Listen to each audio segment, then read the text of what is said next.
Sebetulnya jadi tidak ada pertanyaan yang oke ini ada video ini maksudnya apa gitu menanyakan. Nah, ada. Dua orang saksi ahli yang kita bawa nggak bisa masuk. Sama sekali. Sama sekali. Tidak bisa diperiksa. Tidak bisa diperiksa. Ya, bisa diasumsikan dengan dugaan seperti itu bagi orang yang psikologisnya nggak kuat, apalagi seperti klien kita sudah 77 tahun lebih, udah tua ya.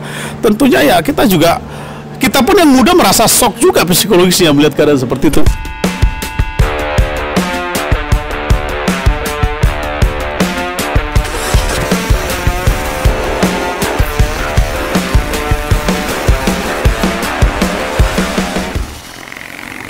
Halo, selamat sore orang-orang penting. Kembali lagi di Ngobrol Penting.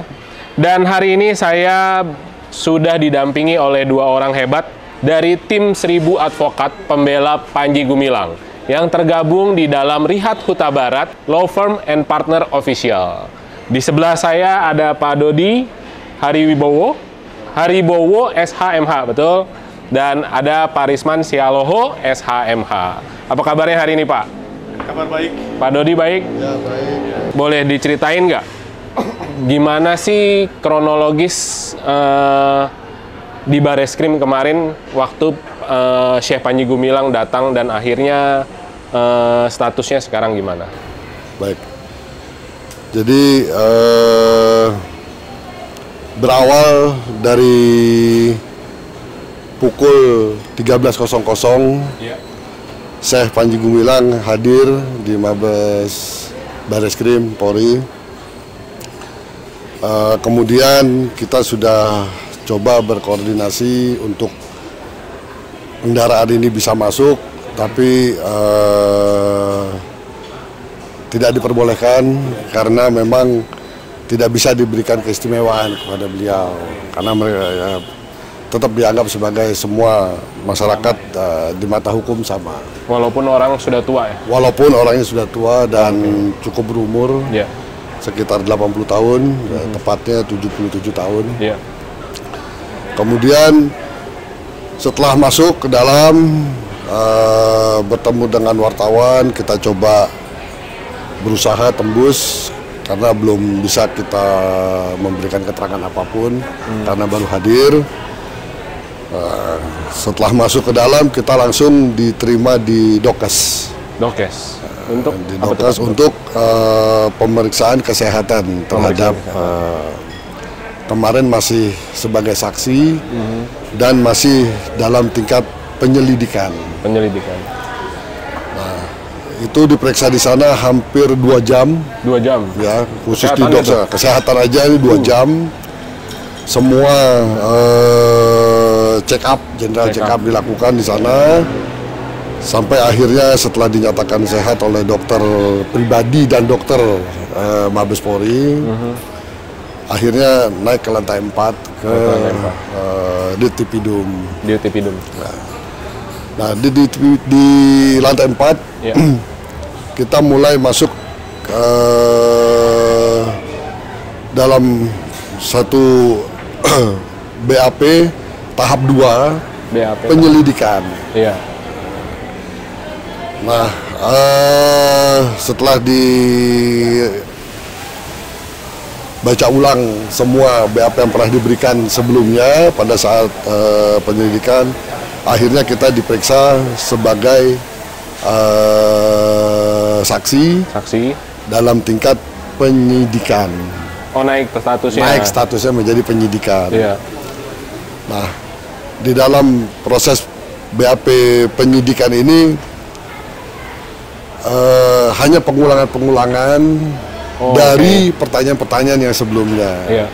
Yang di dalam penyelidikan kemarin sudah diperiksa. Waktu yang pertama Syekh Panji Gumilang hadir ya? Oke. Waktu BAP yang pertama. Iya. Nah, dalam pemeriksaan itu ada beberapa hal yang kemudian diklarifikasi, ada yang beberapa ditambahkan, Oke. ada beberapa yang dikurangi, semua setelah pertanyaan yang sama disampaikan.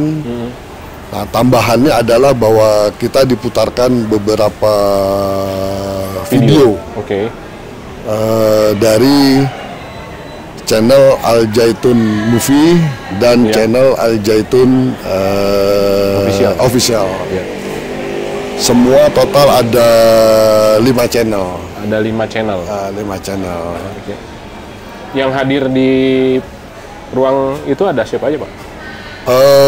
Ini memang dikhususkan, jadi dalam pemeriksaan kali ini hanya ada 2 orang penyidik, Syekh Panji Gumilangnya sendiri dan 1 orang lawyer. Oke. Tidak boleh lebih. Tidak boleh lebih. Jadi memang dibatasi karena dalam pemeriksaan kali ini kan bersamaan juga dengan pemeriksaan saksi-saksi yang lain di ruang sebelah. Jadi pendampingannya 1 orang 1. Orang 1. Oke. Nah, kemudian setelah kita diputarkan video itu, tidak ada lagi pertanyaan yang lain. Tidak ada lagi pertanyaan yang lain. Ya, jadi pertanyaan ini total ada 33 pertanyaan. Oh, lebih sedikit dari sebelumnya berarti? Ya, hanya 33 total. Tambahan 5 video. Tambahan 5 video. Nah, dari 5 video ini 4 adalah video pada saat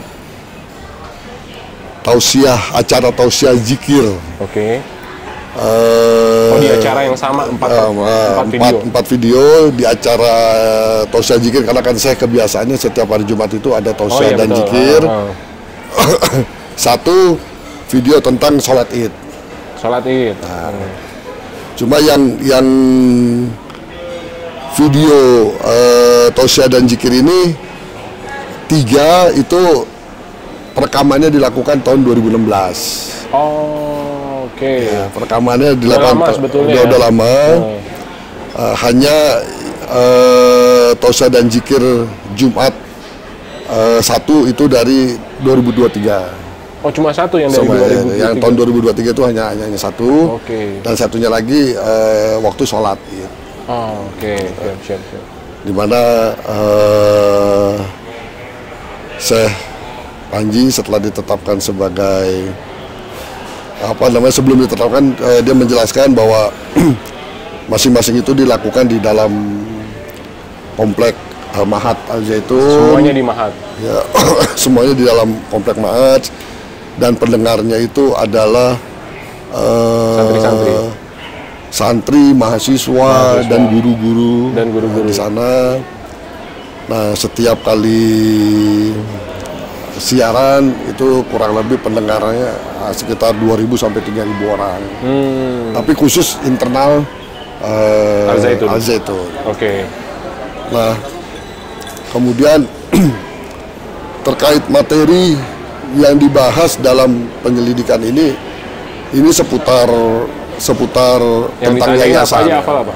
Ya, tentang yayasan aja, tentang yayasan, kapan yayasan ini berdiri. Punten, 1 orang lawyer yang hadir mendampingi Pak Syekh waktu di dalam penyidikan ini, berarti Pak Dodi? Iya, hanya saya. Di sebelahnya. Oke, berarti Pak Dodi tahu benar apa pertanyaan yang ada di dalam situ ya? Oke, lanjut Pak. Jadi kalau pertanyaan ini pertanyaan yang lama, pertanyaan waktu penyelidikan, jadi tidak ada pertanyaan yang baru. Sebetulnya jadi tidak ada pertanyaan yang, oke ini ada video ini, maksudnya apa gitu, menanyakan. Nah, kalau yang video ini tidak dipertanyakan di waktu penyelidikan kemarin. Iya. 5 video ini baru. Oke. Hanya ini yang baru. Jadi pertanyaannya tentang video itu, apa sih maksud dan tujuan Syekh Panji menjelaskan itu. Semua secara materi pembahasan, kemudian siapa yang melakukan perekaman, kemana itu diupload, itu seputar itu. Jadi yang baru tuh hanya tentang 5 video ini. Oke. Dan yang videonya pun 4 dari 2016, hanya 1 yang baru ya? 2 yang baru. 2 yang baru ya? 2 yang baru, lainnya dari 2016. Oke. Nah, kemudian saya sendiri tidak melihat pembahasan tentang undang-undang yang dikaitkan sebagai penistaan agama dalam BAP kali ini. Mungkin nanti di BAP selanjutnya mungkin baru masuk ke materi yang lebih dalam. Oke. Cuma memang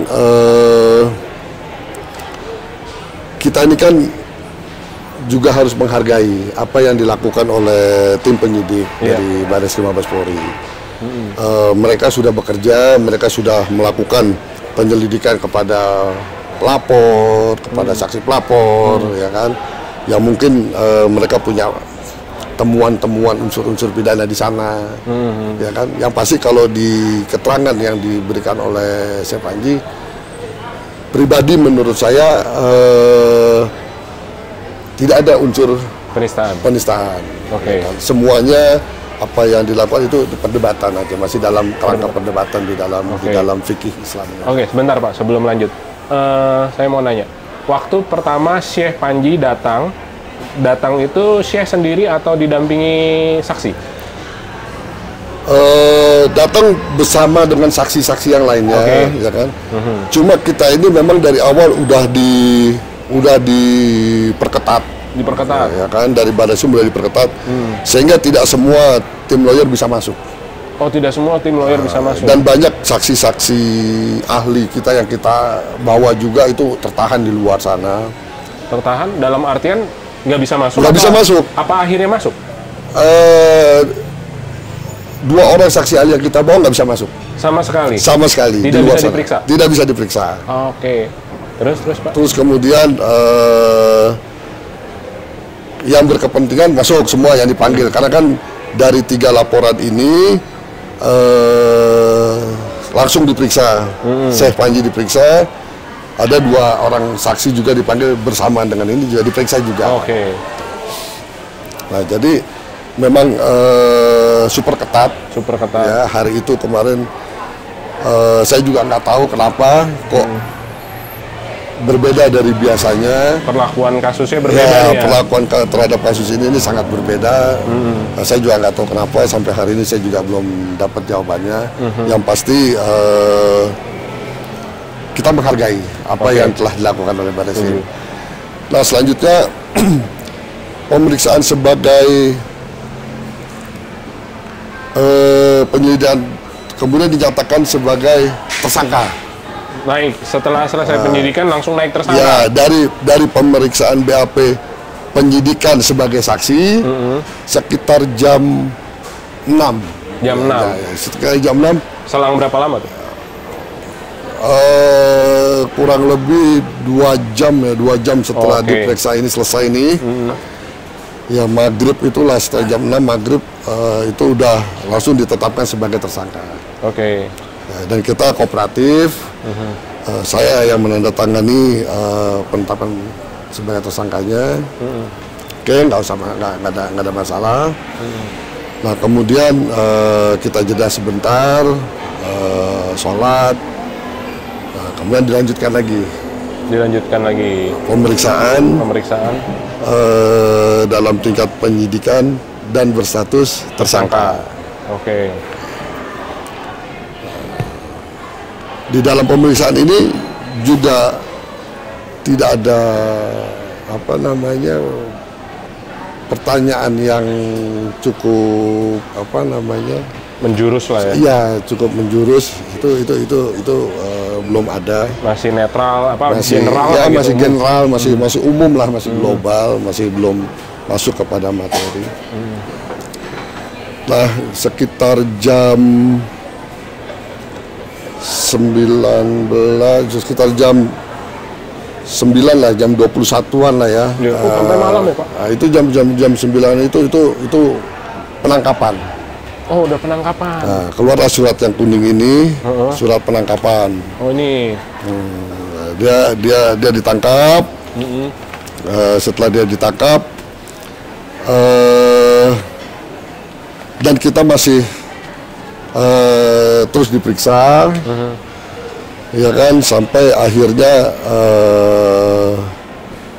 keluar surat penahanan itu udah di jam 11-an malam lah. Oh, jam 11 malam. Nah, jam 11 malam itu berarti sudah tidak bisa pulang tuh Syekh, langsung masuk ya? Masuk gitu, bisa pulang. Keluar itu surat penahanan. Dan kita semua amat sangat menghargai proses hukum ini. Memang ini yang harus dijalani, nggak ada masalah. Dan kesehatan saya juga cukup sehat. Ya, malam itu dia cukup sehat. Cuma kalau kita paksakan juga akan semakin lelah. Jadi hasil musyawarah kita tim, ya udah kita terima ditahan dulu. Oke, nanti setelah saat ini mungkin akan ada lagi tahap 2, tahap 3 pemeriksaan penampilan. Siap. Oke, biar saya ke Pak Risman dulu. Ya. Pak Risman. Ya. Yang saya mau tanyakan ke Pak Risman ini, pasal-pasal apa aja sih yang ditersangkakan ke Syekh ini? Baik. Pertama, sebelum saya menjawab atas tuduhan pasal apa yang dipersangkakan kepada klien kami, Saudara Panji Gumilang, kami ingin menunjukkan dulu bahwa hari ini setelah ditetapkannya beliau tadi malam menjadi tersangka, nih kalau melihat pakaian yang kami pakai serba hitam, kami turut berduka cita dalam bahasa di mana kami merasa sangat kecewa ketika memang proses tadi malam harus dijadikan tersangka. Namun demikian kita berpikir harus juga menghormati proses hukum yang berjalan, ya. Sehingga apapun yang kami tunjukkan hari ini adalah bentuk daripada kekecewaan kami, di mana kita telah melakukan pendampingan mulai dari pukul 12.30 sampai larut malam, ya. Sebagai bukti daripada kita taat hukum, kita pun bersama dengan Syekh Panji Gumilang menghadiri panggilan Mabes Polri. Nah, untuk itu akhirnya klien kami, Saudara Panji Gumilang, ditetapkan menjadi tersangka dengan tuduhan pelanggaran. Ya, ini yang kita dengarkan sesuai dengan rilis Dirtipidum tadi malam kan, yaitu penodaan agama pasal 156A itu. Nah, itulah yang disangkakan kepada klien kami, Saudara Panji Gumilang, begitu. Jadi begini ya, tentu memang kita melihat daripada prosesi, karena memang tadi malam proses untuk pendampingan pada saat pemeriksaan itu tidak boleh secara bersama-sama didampingi oleh kuasa hukum. Namun disuit dengan bergantian, ya. Bisa dengan Pak Dodi, bisa juga dengan saya, saling berganti, ya. Tentu ketika kita melihat proses pemeriksaan sesuai dengan materi-materi yang dinyatakan tadi malam oleh penyidik, ada sekitar 33 poin, ya, dengan berikut 5 videonya. Kita melihat materi pembahasan di dalam pemeriksaan tadi malam, antara lain itu adalah terkait masalah informasi yang didapat bahwasannya dulu Zaitun ini mau dibangunnya itu di Subang, bukan di Indramayu. Ya. Lantas dipertanyakan kenapa jadi di Indramayu. Ya, tentu di dalam jawaban itu ya telah dinyatakan memang karena daerah Subang ini dulu telah dibeli orang-orang lain sehingga di Indramayu. Oke, itu yang pertama. Baru yang kedua seputar masalah akta pendirian Yayasan Al-Zaitun, apakah didaftarkan ke Kementerian Hukum dan HAM? Kita jawab itu didaftarkan. Kemudian pertanyaan berikutnya adalah bagaimana proses pembangunan daripada Al-Zaitun ini? Dananya dari mana? Nah, artinya kita melihat bahwasanya proses daripada pemeriksaan itu adalah menuju kepada pasal yang dipersangkakan sesuai dengan adanya 3 laporan, yaitu 2 di Mabes Polri, 1 di Polda Jabar, yaitu persangkaan penodaan agama. Tapi di dalam pemeriksaan tersebut kita melihat yang dipertanyakan itu adalah terkait masalah seputar bagaimana tentang masalah pembiayaan terhadap pembangunan Al-Zaitun ini, ya. Di situ dijawab pembangunan Al-Zaitun dikelola secara menggunakan donatur internal. Donatur internal. Iya, donatur internal, ya. Lantas kemudian siapa yang melakukan pembangunan infrastruktur di Al Zaitun? Dijawab, tentunya memang Al Zaitun sendiri memiliki tim pembangunan, terkecuali menara dan masjid. Ini menggunakan vendor dari luar. Oke. Ya. Dengan pertanyaan-pertanyaan lainnya. Ya. Nah, Pak Risman, terus dengar-dengar juga ada situasi mencekam gitu ya? Ya, jadi memang kita juga sedikit shock ya. Menurut hemat kami, di dalam sebuah pemeriksaan yang notabene sedang berjalan, Itu sedang berjalan? sedang berjalan, tentunya kita belum pernah mengalami proses yang seperti itu, maka kita shock karena kita belum pernah. Dan sepatutnya menurut hemat kami, hal ini sebenarnya apa sih yang menjadi urgensinya? Sehingga kita melihat ada satu protokoler yang membuat situasi kita itu tiba-tiba menjadi sedikit keadaan mencekam dan lain-lain. Hanya memang kita tidak dapat menyatakan satu pendapat apapun. Kita menghargai ini adalah sebuah kebijakan mungkin yang diambil ya. Tapi setidaknya di dalam satu proses pemeriksaan, apalagi klien kami Saudara Panji Gumilang sudah berusia 77 tahun ya lebih kurang. Tentu beliau juga sangat kooperatif. Kita juga berada di dalam keadaan kooperatif, tidak melakukan satu hal-hal yang sifatnya misalkan pelanggaran dan lain-lain. Kita sangat subjektif ya. Tentu ketika kita memang mengalami sebuah proses yang sedemikian rupa, kita juga bingung kenapa. Kita bertanya ini sebenarnya kenapa mesti harus seperti ini. Negara kita kan negara hukum, gitu ya. Upaya menekan psikologis gitu guys. Ya bisa diasumsikan dengan dugaan seperti itu bagi orang yang psikologisnya nggak kuat, apalagi seperti klien kita sudah 77 tahun lebih, udah tua ya.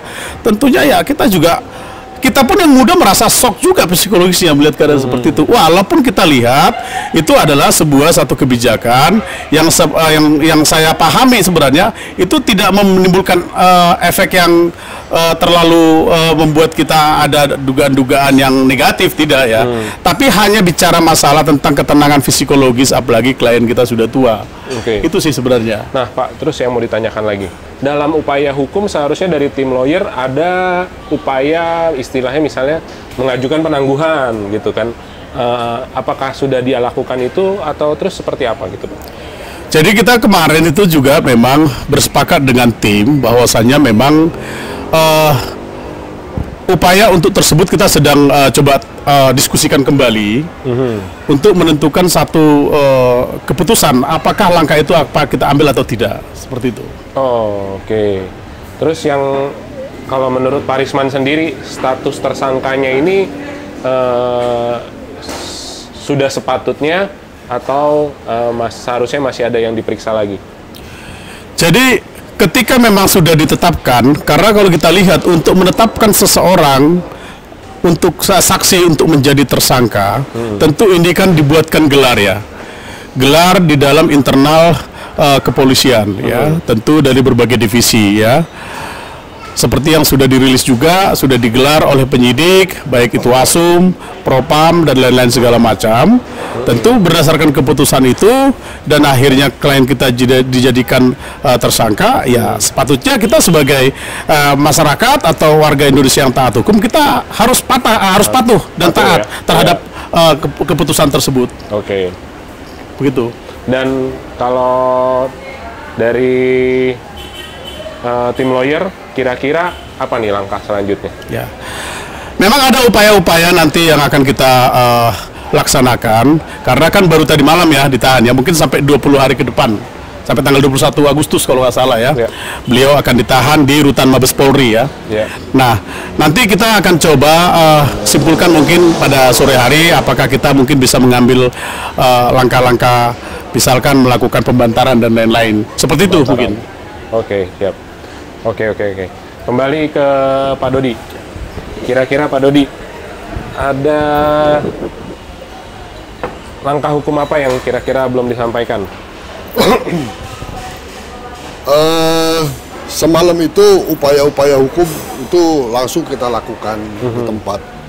Jadi setelah ditetapkan sebagai tersangka dan sudah keluar surat penangkapan, kita langsung mengajukan permohonan untuk tidak ditahan. Penangguhan gitu ya? Bukan, oh, lain. bukan. Beda Permohonan ya? untuk tidak ditahan. Oke. Ya kan. Namun permohonan kita dijawab dengan adanya surat penahanan. Oh, oke. Nah, surat penahanan ini pun sudah kita ajukan penangguhannya, dan walaupun itu sangat kecil kemungkinan itu juga dikabulkan, tapi sebagai upaya ya, itu kita lakukan dengan dilampirkan jaminan penjamin mulai dari keluarga, para santri, para guru, karyawan di Al Zaitun, para alumni, ya, dan kita sebagai lawyer memberikan jaminan. Itu semua udah kita ajukan. Udah diajukan.